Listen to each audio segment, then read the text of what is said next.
안녕하세요. 저는 40대 여성이고 이혼을 하고 돌아온 돌싱이에요. 더 행복하게 살고자 결혼을 선택했던 건데 그 결과는 너무 처참했습니다. 저는 남편을 처음 만났을 때 굉장히 힘든 상황이었어요. 인간관계에 너무 지쳐 있었던 상황이었습니다. 회사에서는 인간관계도 너무 힘들었고 사실 저 때 그 전에 만나던 사람과 이별을 하고 후폭풍이 굉장히 심하게 와서 힘든 상황이었어요.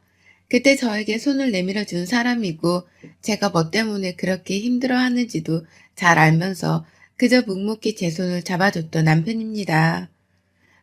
그런 모습에 급속도로 그 사람을 사랑하게 되었고 이 사랑이 끝나지 않을 것처럼 영원할 것처럼 너무 행복했던 것 같아요. 2년 정도의 시간 동안 이 사람을 만나게 되었고 저랑 그 사람은 결혼을 하기로 했습니다.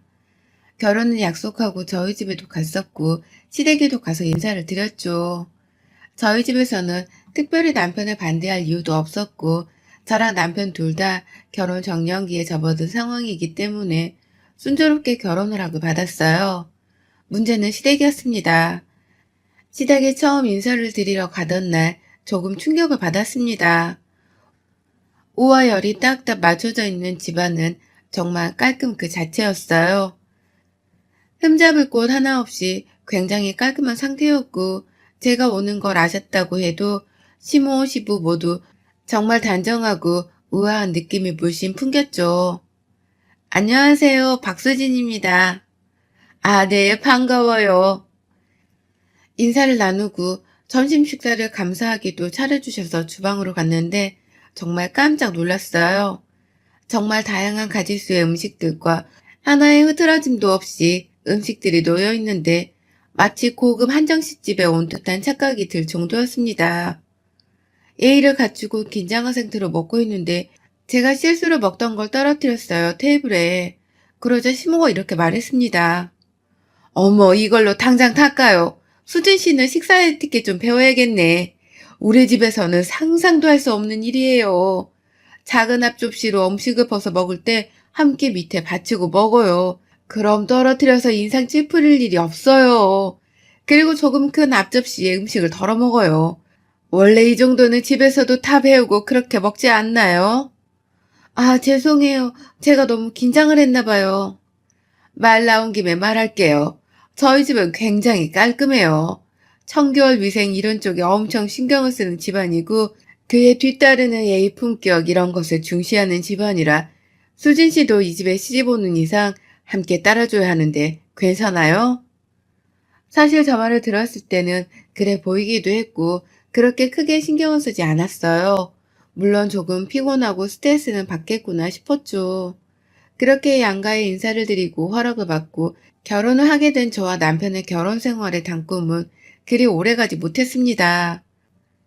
제가 결혼과 동시에 아이를 가지면서 모든 게 삐끗하기 시작했죠. 아직 일을 하고 있었고 이렇게 빨리 아이가 생길 줄 몰랐기 때문에 저와 남편의 계획과는 전혀 다른 이 상황을 어떻게 받아들여야 할지 조금 막막하고 그랬습니다. 엎친 데 덮친 격으로 유산위기가 있어서 절대 안정이 필요했고 큰 결심을 한 끝에 퇴사를 하게 되었죠.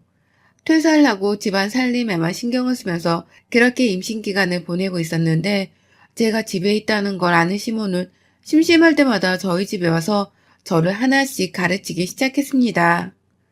수진아, 나 지금 너네 집 근처라서 가려 하는데 집에 있지? 아, 네, 어머님. 혹시 점심 드셨어요? 아니면 차려둘까요? 어, 아직 점심 전이니까 같이 먹자꾸나.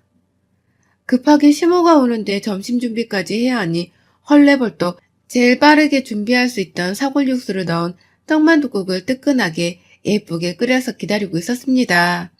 그리고 이날 저는 시모의 본 모습을 볼 수 있었죠. 이거 지금 나 점심 먹으라고 해둔 거니? 떡만둣국을? 딱 봐도 사골 육수 붓고 냉동만두에 떡 넣고 끓인 건데 시모 대접을 누가 이런 식으로 하니? 밥상 다시 차려와. 네? 아, 혹시 어머님 드시고 싶은 거 있으세요? 내가 뭘 먹고 싶다고 하면 네가 다 만들 수는 있고? 정말 너란 애는 손볼 곳이 한두 군데가 아니구나. 너네가 분명히 예의 품격 이 두 가지는 결혼 전부터 신신당부했던 내용인 거 아니 모르니? 아, 네, 알죠. 근데 너는 어쩜 하는 짓마다 이렇게 빈티가 나? 이런 곤란해. 며느리랍시고 이리저리 인사도 하러 다녀야 되는데 머리부터 발끝까지 촌스러워서 뭘 할 수가 없어. 잘 들어. 네 옷장에 있는 모든 옷은 그냥 버리던 잠옷 정도로 입고 제대로 된 옷을 갖춰 입어. 나랑 만나거나 우리 집에 올 때 또는 아는 사람을 만날 때는 무조건 백화점 옷, 명품 옷을 입고 만나거라. 너 하나 때문에 우리 집 가문의 위험이 무너지는 거야. 알겠니? 그리고 제발 저 에코백인지 뭔지 시장 바구니 같은 거 좀 메고 다니지 말고 명품 브랜드 가방 이런 거 메고 다녀. 장을 보러 가더라도 알겠어? 어머님, 그런데 저희 형편에 뭐 명품 옷이나 가방 이런 거 한두 개 있으면 평범한 거죠. 그걸 매번 나갈 때마다 입고 들고 다닐 정도로 사면 저희 파산이에요, 파산. 시부모가 말할 때는 죽으라고 해도 네, 알겠습니다. 짧고 간결하게 답해. 너까지 거 생각이나 듣자고 하는 말 아니고 명령이니 복종이나 해. 알겠어? 나 길게 말하는 거 딱 질색인 사람인데 너한테 지금 이렇게 말하는 건 그만큼 네가 못 배워먹은 게 많아서야. 그리고 너 살 빼라. 운동하고 임신했다고 퍼지는 거 그거 다 옛말이고 요즘 임산부들은 배만 나오는 게 트렌드야. 너도 거기에 맞춰서 네 관리는 똑바로 해. 알았니? 아, 네, 알겠습니다. 사람이 뭘 먹고 뭘 입고 쓰고 사는지에 따라서 그 사람의 품격 같은 것들이 갖춰지는 거란다. 그러니까 너도 노력을 좀 해. 애초에 이런 집안인 거 모르는 거 아니잖아? 시모는 저런 식으로 저를 하나부터 열까지 싹 본인 입맛대로 바꾸려고 했습니다. 저것만으로도 스트레스였지만 저것뿐이 아니었죠. 늘 보여지는 걸 좋아하고 보여지는 삶을 사는 시모라서 모임 같은 곳에 꼭 나갑니다. 그런데 문제는 그럴 때면 자꾸 저를 부르세요.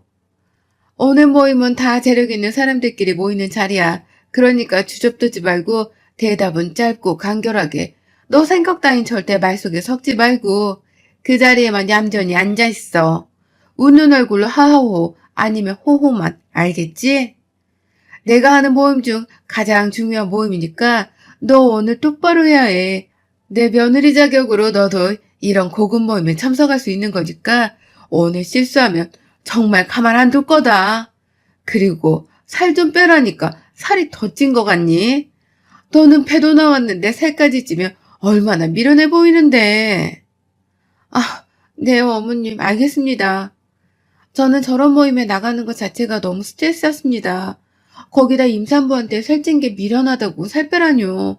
그렇다고 제가 살이 그렇게 많이 찐 것도 아니고 딱 6kg 정도 체중 증가한 건데 이 정도면 거의 찐 것도 아니라고들 했고 병원에서도 체중 조절하라는 말이 없었는데 정말 서운하고 스트레스였어요.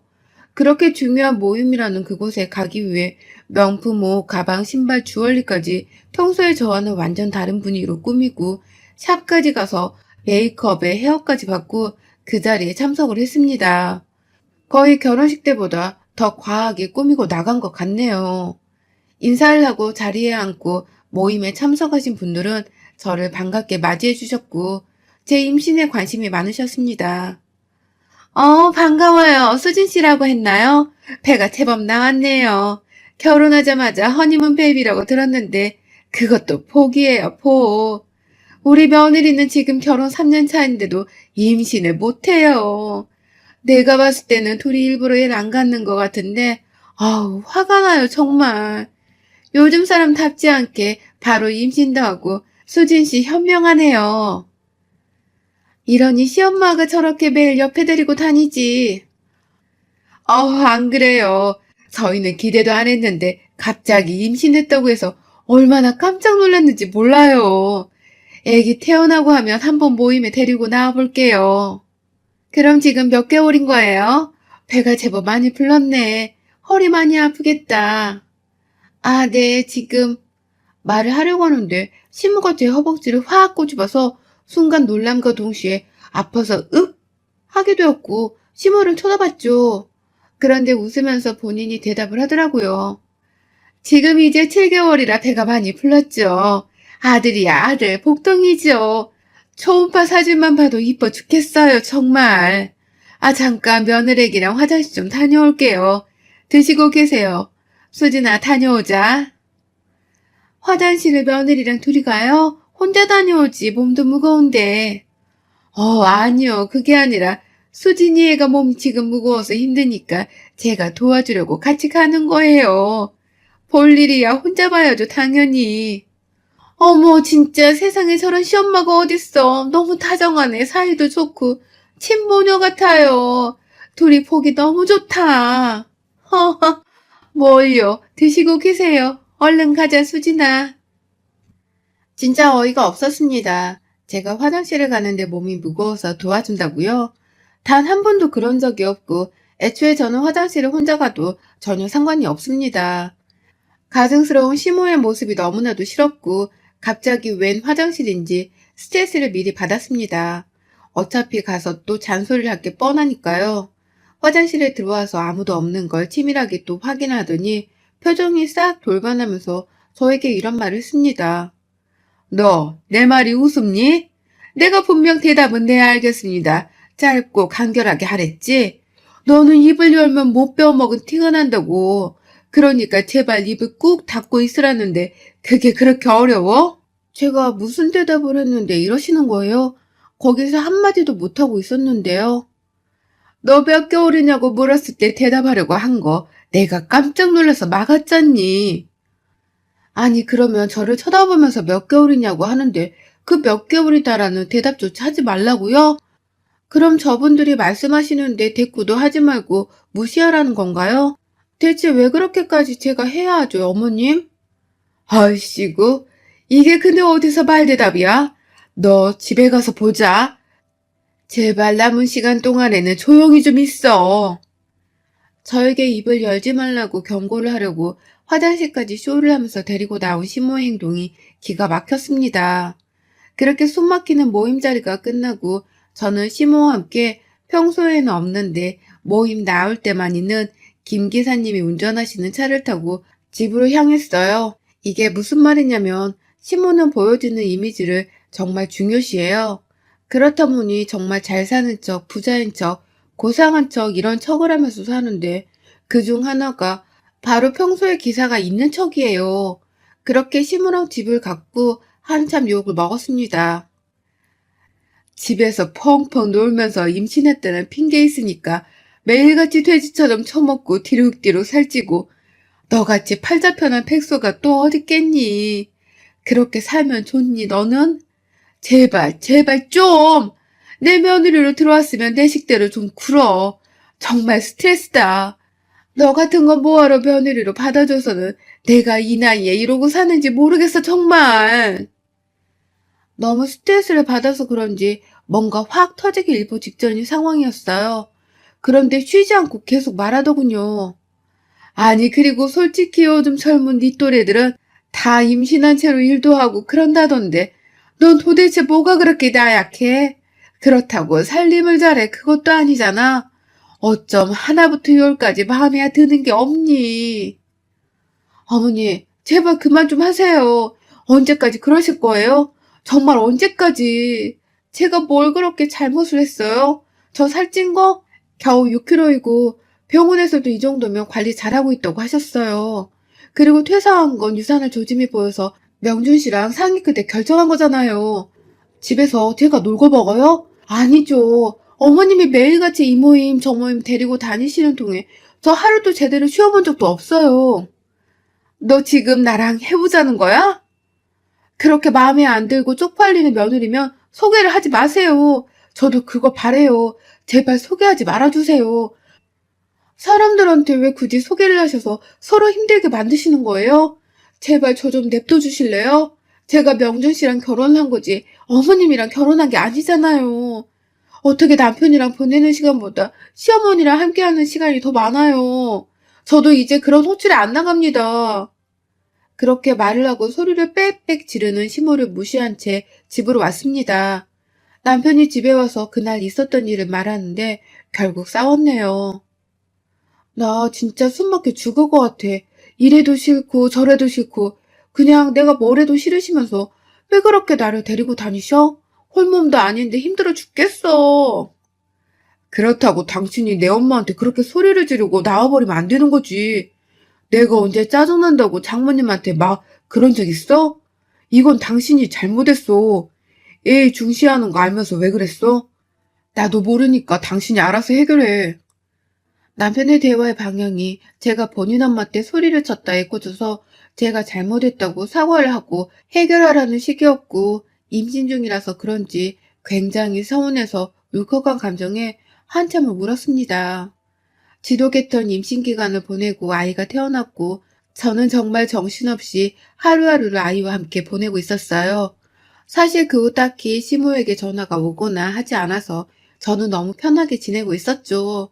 그런데 이제 아이가 어느 정도 크고 움직일 수 있고 말도 어느 정도 하니까 시모의 압박이 시작되었습니다.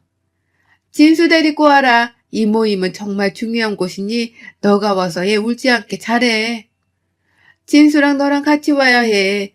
그리고 아무리 어린애라도 애 지킬 수 있게 교육해. 아니 이제 막 두들지는 아이한테 예의를 어떻게 가르칩니까? 울지 못하게 하라는 말도 정말 어이가 없었고, 죽어도 안 간다며 또 싸움이 되었죠. 남편은 이제 아예 나몰라라 하고 있었고, 그런 남편이 정말 너무나도 얄미웠지만 냅뒀습니다. 남편이 돈을 벌어오고 저는 집에서 얘랑 둘이 이러고 있으니 저를 굉장히 무시하는 시모였는데, 저 또한 일을 하고 싶었거든요. 그래서 저는 결심했죠. 아이를 유치원에 맡기고 저도 일을 하기로 마음 먹었습니다. 그런데 경력 단절이기도 하고 애엄마고 이러다 보니까 제약이 너무 많았고 취업을 하기가 쉽지 않아서 정말 속상했어요. 많은 생각과 고민 끝에 친정 부모님의 약간의 지원을 받아서 샌드위치와 커피, 티를 파는 가게 하나를 집 앞쪽에 차리게 되었습니다. 이렇게 되면 아이랑도 늘 같이 있을 수 있고 돈도 벌고 저도 이제 좀 자유로워질 수 있다고 생각을 했죠. 생각보다 제 가게는 장사가 너무 잘 되었고 밤잠 이룰 틈 없이 신선한 재료들을 준비하고 만들고 팔고 이걸 무한반복했습니다.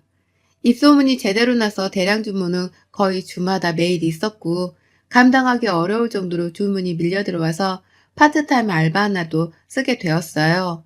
그 매출로 돈도 모으고 생활비도 쓰고 저희 부모님께 지원받은 돈도 갚고 정말 다시금 행복한 시간을 보낼 수 있었습니다. 그런데 제가 돈을 버니까 남편과 시댁에서는 자꾸 돈을 빌려달라는 식으로 말했어요. 아니, 이번에 우리 집 리모델링을 할까 하는데 얼마 정도 지원해 줄 수 있니? 제가요? 제가 왜 지원을 해요? 그럼 아들의 며느리까지 있는데 우리 돈으로 하니? 그리고 우리도 이제 노후자금 말고는 땡전한 분 없다. 돈이 없고 능력이 없으시면 하지 말아야죠. 멀쩡한 집을 굳이 왜 돈을 빌려서까지 뜯어 고치세요, 어머님. 저도 어엿한 제 가게가 생기고 하니까 조금 큰 소리를 당당하게 칠 수 있었습니다. 그래서 제가 당당하게 구니까 시모는 또 더 스트레스를 받고 싫어했죠. 여보, 이번 달 매출은 얼마나 나왔어? 아니, 어째 내 급여의 몇 배를 버는 거야? 신경 꺼, 내 돈이야. 우리 돈 관리 따로 하자는 건 당신이었잖아. 당신도 어머님도 왜 자꾸 내가 힘들게 번 돈에 눈독을 들여? 그렇게 사람 무시할 때는 언제고? 언제 무시를 했어? 아니, 나도 가게 하나 차릴까 싶은데 당신 가게 이유 좀 낼까? 내가 운영해볼게. 회사나 다녀. 이건 뭐 아무나 할 수 있는 일이야? 무슨 샌드위치를 팔아서 얼마나 벌겠냐고 무시했었잖아, 당신이. 그런데 무슨 샌드위치를 만들어서 팔려고 해? 시모는 차, 집 등등 큼지막한 것들을 갑자기 바꿔달라고 정말 생태를 쓰기 시작했고, 남편은 갑자기 본인도 회사를 그만두고 사업을 하겠다고 하더군요. 이 둘이 모자인 게 확실했죠. 그런데 사실 제가 이 샌드위치 가게를 악착같이 이악 물고 차린 데는 다 이유가 있어요. 이 사람과 긴 결혼 생활을 절대 못할 것 같은데, 그랬을 때 제 아이 진수를 키울 수 있는 능력이 제게 필요했으니 자리를 빨리 잡아야 했죠. 있는 듯 없는 듯 그렇게 집에서도 서로 딱히 말도 안 하고 몇 개월을 지내던 중 어느 날 갑자기 남편이 회사를 그만두고 본인 가게를 차릴 준비를 하고 있다고 하더군요. 대체 그게 무슨 말이야? 아니, 나 대출 좀 받고 엄마도 좀 받아서 나도 내 가게 하나 차리려고 준비 중이야. 나한테 상의도 없이? 뭐 상의를 꼭 해야 돼? 우리가 겉으로만 부부지. 진짜 부부냐 이게?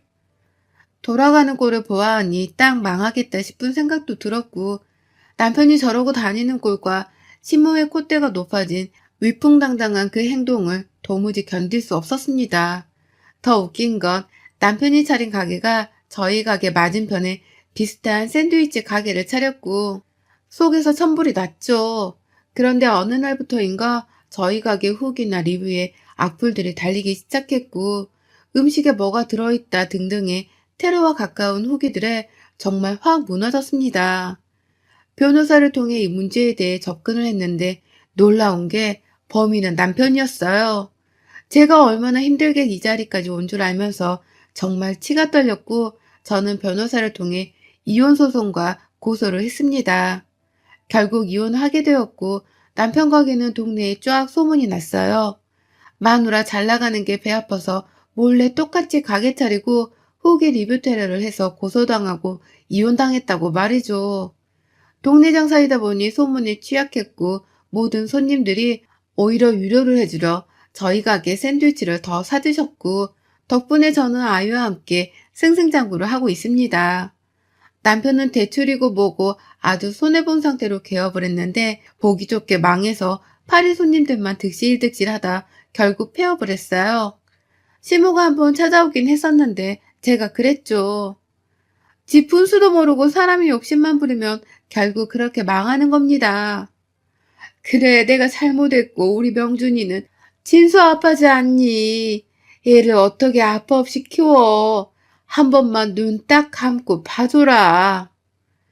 그딴 아빠가 곁에 있는 게 아이 교육상 더 좋지 않아요. 신경 끄세요. 두 번 다시 합칠 일도 없고 볼 일도 없으니 찾아오지 마세요. 경찰에 신고합니다. 다음번에는. 제가 이혼을 하고 팔자에도 없던 샌드위치 가게를 해서 승승장구 하면서 느낀 게 있어요. 진짜 알다가도 모르겠는 게 사람 인생인 만큼 후회 없는 하루를 살아가는 게 정말 중요한 것 같습니다. 뭐 때문에 진작에 이혼도 못하고 저러고 살았는지 모르겠어요. 여러분의 생각은 댓글로 남겨주세요. 오늘도 시청해주셔서 정말 감사합니다.